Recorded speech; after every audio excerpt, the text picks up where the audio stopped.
Whenever life would start getting good for me, God would throw a nice anchor and stop me right there. Do it anyway is a mindset trick that you can use when you start to feel excuses rolling up. The one you need to live with, wake up to every day is that right there. Okay? Beat the sun up, folks. You got to beat the sun up. If you can't beat up the roll up of the sun up, you're going to get beat up in life. And whenever you find things that you're comfortable doing, you're going away from the journey of life. I feel like most people in their lives are being allowed to live small. You're allowed to live a small life. Everyone around you would like you to live small. Just do this. You're good at that. Man, take it easy. Chill. When's enough?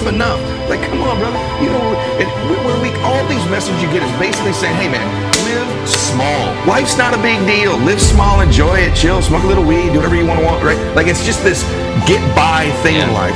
And there's got to be some people who go, no, you're supposed to do something great with your life. You were put here for a purpose. Your way, the way you were born, the way you were raised, your background, your experiences, your giftedness all prepared you in your way for right now. And you're supposed to do something great with your life. You weren't born here to be average and ordinary. And there's all this messaging that you're average and ordinary, and you're average and ordinary because you belong there, and it's probably someone else's fault you're average and ordinary too. And I'm like, no, it's your life.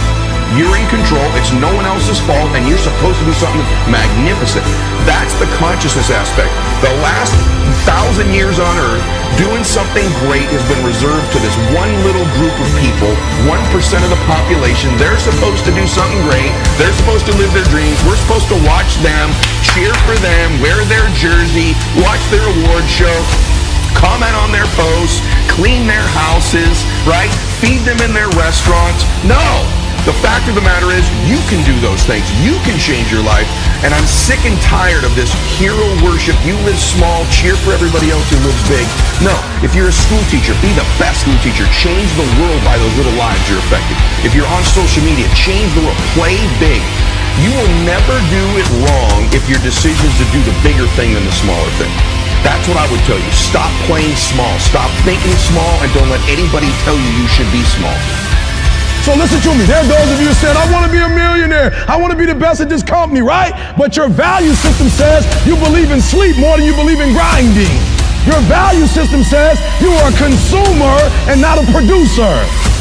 That you're spending more money than you're making. Why? Because you're a consumer, but you're reading all the books and you're saying everything the books are saying. But those books are not in alignment with your values. And if you're going to go to the next level, your values are going to have to change.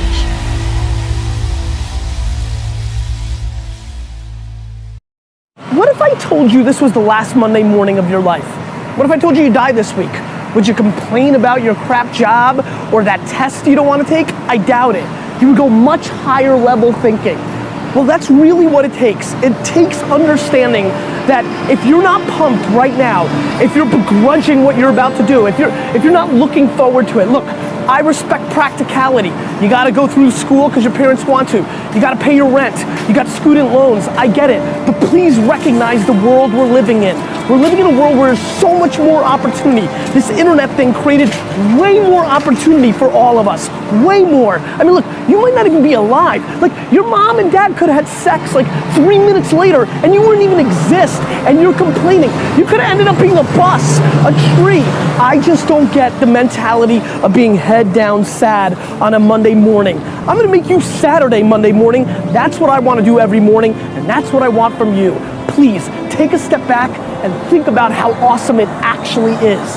And then recognize that you can attack the world in a totally different way because you were lucky enough to be born during this era. So you have said to yourself, okay, I'm going to talk to my boss today about that thing that I've been avoiding talking to them about. Or maybe you've said something like, I'm going to go to the gym today or tomorrow or whatever. And then the moment comes where you've got to have that conversation. Or the moment comes where it's time to pack up your bag and leave your desk and go to the gym. And what always happens? You don't feel like it. I bet there are plenty of you watching that have made a commitment that, I'm not going to have a drink tonight. And then guess what happens when you get home? You don't feel like not drinking. You feel like having a drink. And so here's what Do It Anyway has done for me. The idea that I just do it anyway has pushed me to realize and to recognize that there are a lot of moments when there are things in my life that I really want to do, I need to do, I should do, but when the moment comes, I don't feel like it. And so I pull out this idea of, you know what, I'm just gonna do it anyway. It's raining outside, I said I would go for a short run, I don't feel like it, I'm gonna do it anyway. It's 6 o'clock in the morning, I'm tired, it's cold, I laid out my yoga clothes, but now I don't feel like it. What do? I do it anyway. When you start to say to yourself, I'm gonna do it anyway, what happens is something really cool. You acknowledge that there are feelings that you have that are trying to swoop in and hijack you. You acknowledge them and you basically say, guess what? I'm gonna do it anyway. Problems are basically the building block of happiness. And that is really counterintuitive to most people, because most people think of happiness as like no problems, you know, sitting on the beach with a pina colada, doing whatever. And but the truth is that we need some sort of struggle in our life. And the point I try to make in the book is that the key to living a good life isn't getting rid of struggle, it's finding good struggles. Struggles that invigorate you, struggles that feel important to you, struggles that can contribute to the people around you. Because that's where meaning comes from, and ultimately meaning is, you know, what we all need. If people listening to this like feel stuck in some way, generally when people feel stuck, it's because they're in a situation where they believe that they don't have the power to solve whatever's going on in their life. And the truth is that you always have the power to A, react to whatever's going on in your life, or B, create the meaning around whatever's happening in your life. So it's usually just a matter of first changing perspective and then B, doing something to set about solving it. And again, it's what gets people stuck is that they want to eliminate their problems. It's not about eliminating problems. It's about simply finding something more meaningful, more worthwhile. Obviously, he was about as successful as anyone could be. I mean, he was a successful guy in so many aspects, and yet he killed himself. He said in this book, I wanted adventures.